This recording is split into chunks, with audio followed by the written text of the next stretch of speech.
Hey guys, in the 4 years that we've made Zombie Go Boom, we've had some seriously shocking, crazy, outlandish things happen. So we decided to make this video to share a few of those with you. Just a few crazy, freaking, mind-blowing things that have happened to us. Enjoy. Zombie Go Boom. Kick undead ass.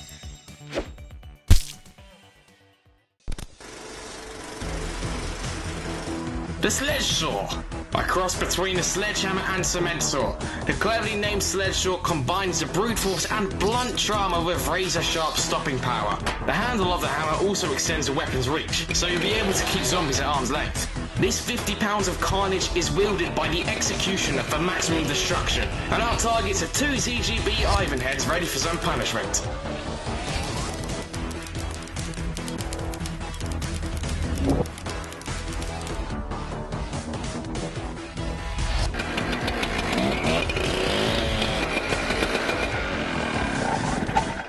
Time to make this zombie go boom, Dead Rising style.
You can wield this amazing weapon too without getting tired by buying Dead Rising 3. Squall's Gunblade from Final Fantasy VIII. It's made by our friends at Man-at-Arms out of chromoly steel and features working, moving parts and all the bells and whistles you remember from this fantastic game. This impressive battle-ready replica is ready to make a zombie go boom. Let's do this.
What's up, guys? Welcome back. Thank you for joining us yet again. Now, in a previous episode, you saw us use a steel pipe, a length of chain, and a 2x4 all individually.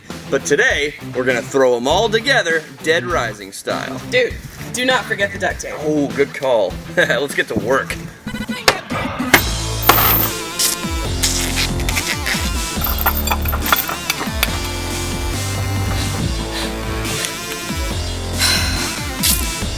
It's gonna be the most ridiculous weapon ever.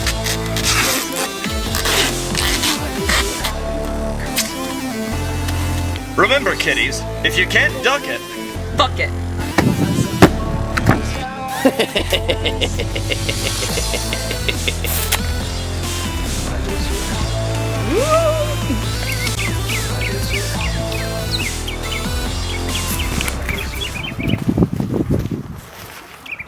go. You're dripping. Go.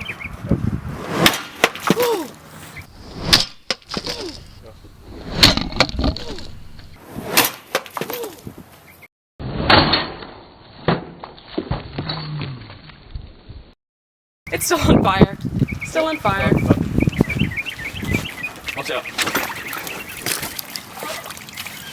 And Now, I'm not certain, but that might have been the coolest thing we've ever done. Let's go to the slow-mo footage.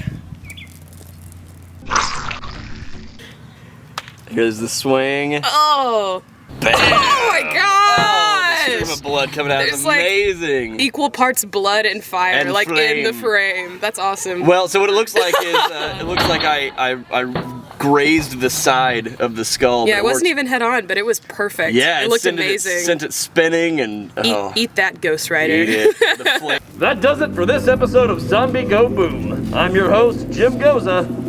Happy hunting.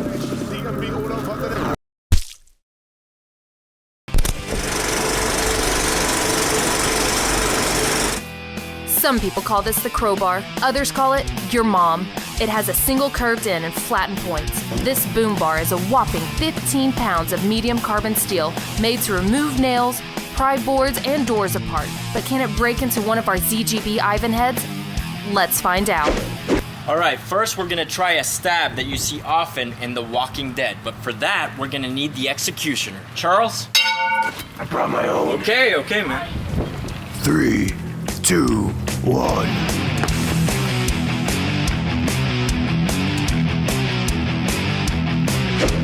Well, it looks like we've debunked a myth that you see in The Walking Dead all the time. A crowbar easily going through a zombie. That's not going to happen, especially not from the front. The front of the skull is meant to take more damage and force than the back, which is why you want to try to attack a zombie in the back if you can. What Charles managed to do, and this is Charles we're talking about, okay? One of the strongest guys I've ever met in my life, was breach the skin, and then as soon as it hit that crystal skull under here, it completely stopped its movement, okay? In the earlier clip I showed you, you saw Jim put it all the way through one of those Deadliest Warrior ballistic heads. Sadly, that would never happen. So, but what do you think about that end of the crowbar, Charles? Well, it's not a weapon, okay? It's not meant to breach skulls, it's meant to breach doors. So I think we should turn it around and use this end Right at the top of the head? at the top of the head. That'll probably work. Let's try it. 3, 2, 1.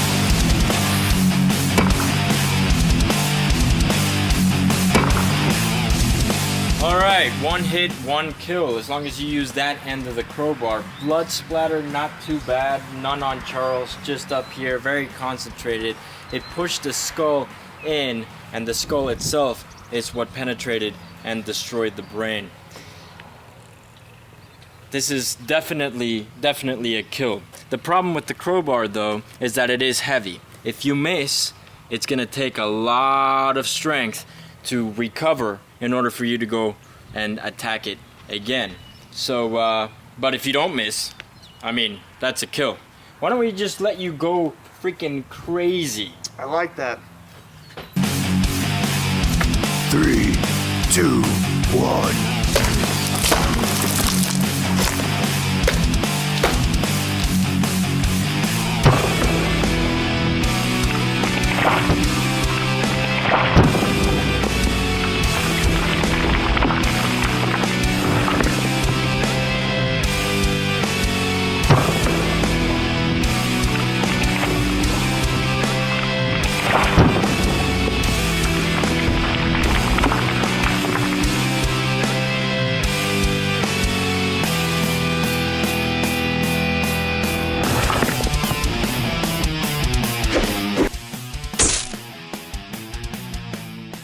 Well, here's the brain from one strike from the crowbar, and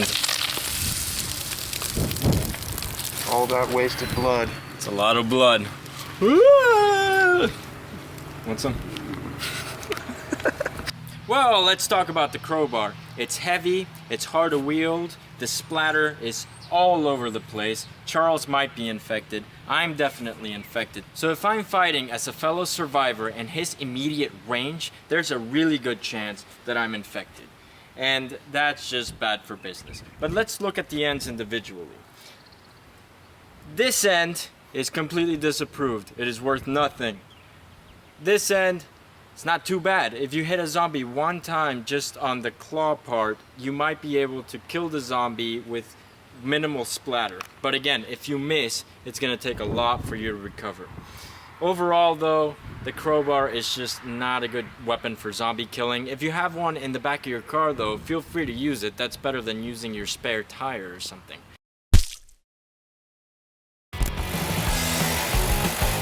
The fierce Deity sword. One half made out of gorgeous Damascus steel, the other half made out of W2 high carbon tool steel, and the whole effing thing made out of pure badassness. If you thought a fantasy sword would never have what it takes to be functional, you probably underestimated the Zelda team and our friends at Man at Arms. Could the hero of time make a zombie's clock run out? You bet your ass.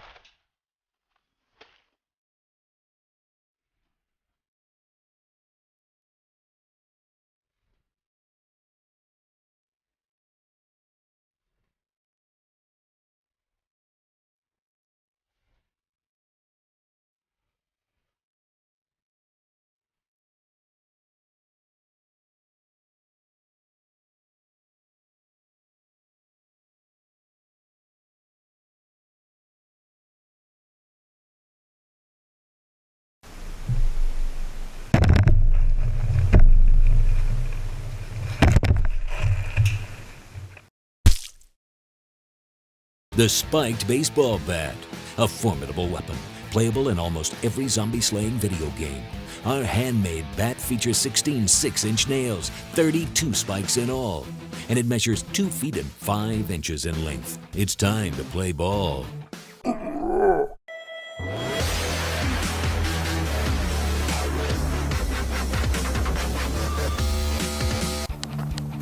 First up, the reigning champion.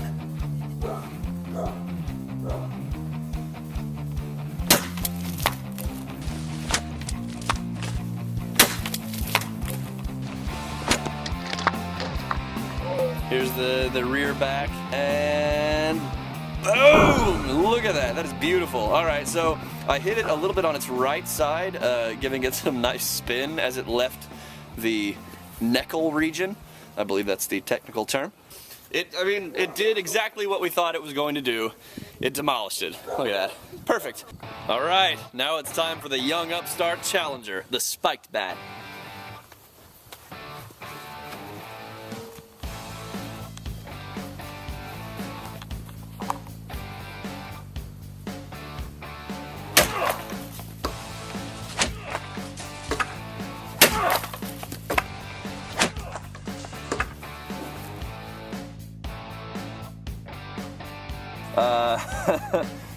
It's demolished, but at the same time, look at those nails. That's where I hit it, right there. See that? So we clearly, after one hit, if we want to keep using it to its full efficacy, we need to definitely re-bend these nails and get them ready again. And of course, doing this little instance right here, that has already weakened the nail. And it's probably weakened the inside of the bat at least a little bit. So it was a great weapon the first time around. Let's take a look at the slow-mo replay. All right, here goes the swing with the spiked bat, bringing it down. It disintegrated it. That's all there was to it. That was totally brutal, Doodle! All right, now let's talk about a winner. Clearly, after much deliberation and after watching the slow-mo replays, we found that the winner is still the aluminum bat. And here's why. First off, Charles, why don't you tell us about what you had to do in order to create this monster? Well, I mean, I had to use an electric drill, which is power, to drill these holes. And why did you do that instead of hammer? So that the nails would not split the wood. So if you hammered it in as many as you did along the grain as you did, the bat would have splintered and cracked? Most likely. Yeah. Okay. I didn't want to take that chance. Fantastic. That would have rendered the bat essentially useless. Another thing, let's talk about carrying these things. This weighs half of what that weighs now that the nails are in there. Also, you can't sheathe this thing. There's no way. You'd get caught in a sleeve or whatever. They don't obviously make a case for it. And if you had this thing in a backpack, like swinging around behind your head, that's bad news. Now, let's talk about the most dangerous issue when using this bat. May I hold it for a moment? As you can see, this is covered in zombie blood, right? Now let's say you get in an intense match and you're surrounded by zombies, your adrenaline gets pumping, and you're doing some serious damage. However, you make one wrong choice, okay? And that is to rear back in order to get the best strike. But in doing so, you have just stabbed yourself in the spinal column with a bat covered in zombie blood. You're a zombie now, man.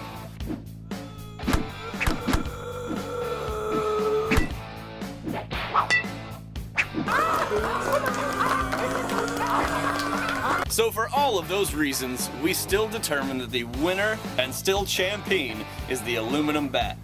Right, Charles? So, all right, with Zombie Go Boom, this is Jim Goza. Happy hunting. Scorpion, you got anything better for us?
You don't want to put a zombie on fire because that will not take care of anything, but if you happen to also have katana swords with you, it works out, I guess. So, yeah, I think the katana sword of Scorpion is definitely the most useful weapon. It definitely gets the ZGB seal of approval. Still recommend not putting these things on fire. But, alright, so yeah, awesome. That does it for another episode of Zombie Go Boom. Make sure to check out the Mortal Kombat Part 2 series coming out to Machinima. And, yeah, we'll see you all later. Make sure to like, share, and subscribe. I'm your host, Ace of Tims. This is Scorpion. And, we'll see you all next week. Stay alive, my friends. Hey guys, just wanted to talk to you guys real quick about one of the weapons today, the rope dart. Didn't want to say anything in front of Scorpion, he's kind of scary as you can see, but I just want to say the rope dart is an absolute piece of crap. I would never recommend it to you guys. It's total fantastical BS, it's never going to work, so it is not getting the ZGB seal. Fatality! Christ's sake! Now for this next test, we're going to be using the most badass weapon we've used on Zombie Go Boom, the Ripper. And for that, we're going to need the Executioner Charles Fultz.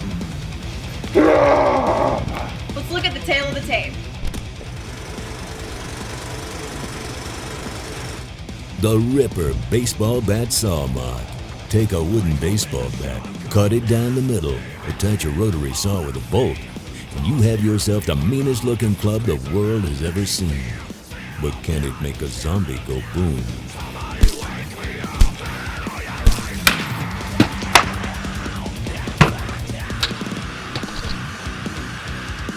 Well, kids, Executioner plus Ripper equals dead zombie. Well, that was a really good hit. You can see where the blade went straight down through the middle, all the way into the eye socket. He's definitely dead. Now let's make this zombie go boom.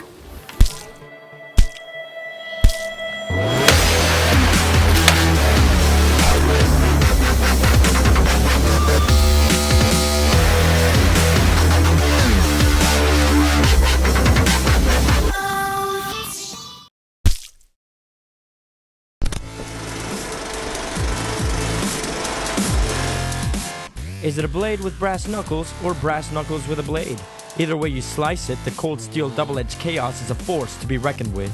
This 13.5-inch knife features an SK5 high carbon steel 7.5-inch blade, a 6-inch long 6061 aluminum handle, and it's equipped with a thick 1055 carbon steel tapered pommel. Inspired by classic trench knives from both world wars, this tactical fixed blade is made for the modern day warriors of today. But can it make a zombie go boom?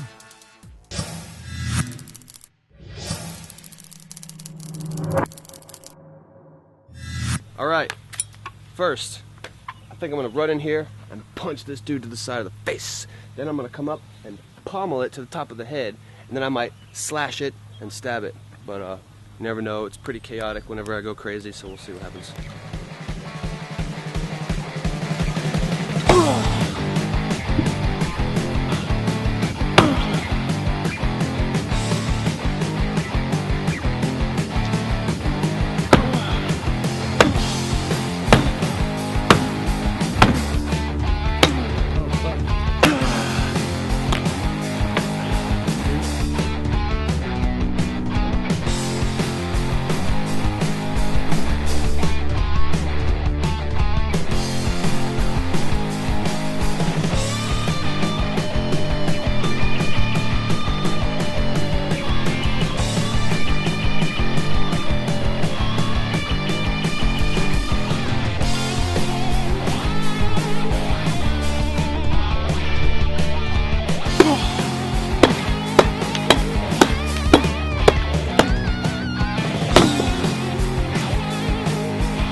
That's one brutal weapon. What do you think about it?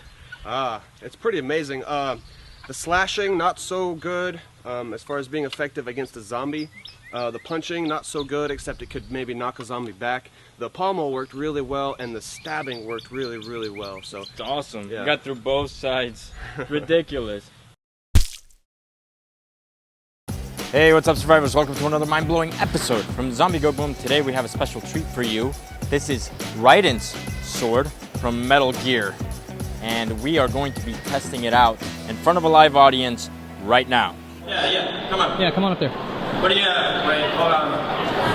Is this it right here? Anybody else got anything you want to try? Because this might actually work. All right. Okay, so what do we got here? What's your name? Jordan Edwards. And what do you have for us? I have Battle Gamer Rising replica of the sword. It is a 1045 high carbon steel. Full tang? Full tang, yes. Okay, that's battle ready. That'll probably do it. Okay, is it sharp? Yes. First of all, how did you get in with that? And why are you buying swords? I really don't know how I got in. It can kind of pretty, it can go as a cosplay as well, but it's short. But it's piece bonded. All right, we're gonna have to fix that. But before we get thrown out, everybody want to see this? You guys ready? Okay. Now, let's talk about how you should approach a zombie. A lot of people, especially on the channel, they say that we should go from the front. We should approach the zombie from the front and hit him in the face. There are a couple of issues with that. One, the human skull is made to take damage on the face. The facial bones are very, very tough.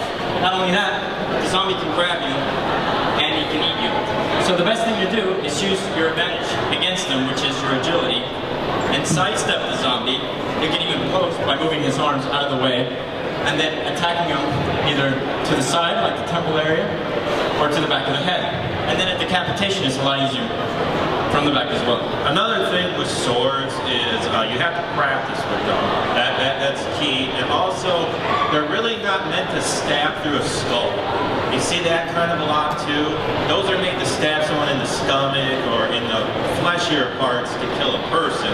So to try to stab with something like that is pretty tough to do, and you can't really get it through there. So again, the best place is what Chuck said.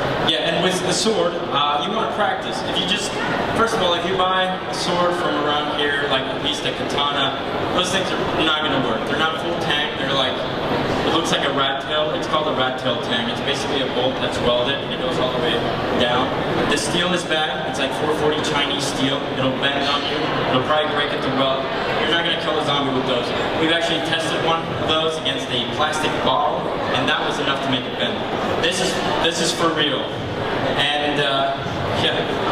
Let's go. Let's get it going. Okay, so I'm gonna hit the head first, just to show you what that'll do.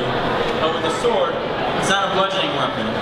Most of the time, you want to go for decapitation, so I'll do that as well. All right, you guys want to count down? Okay, here we go. Ready? 3, 2, 1.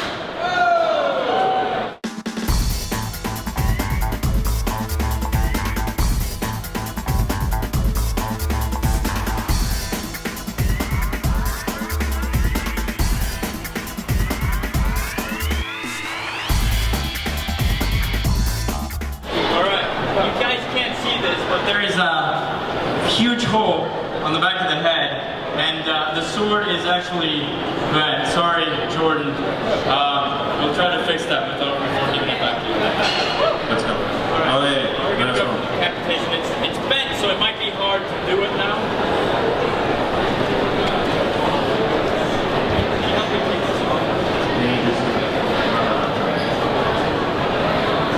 Anyone guys want to count down? Here we go. Ready?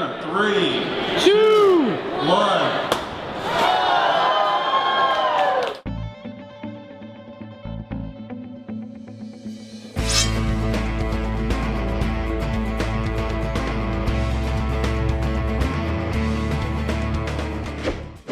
Hey, if you want to watch any more compilations of a bunch of episodes of Zombie Go Boom, click right over there. If you just want to see regular episodes of Zombie Go Boom, click right over there. They got a subscribe button right below me. Don't miss any of the action. Click on that. Support this show. We love you guys, and we'll see you next time.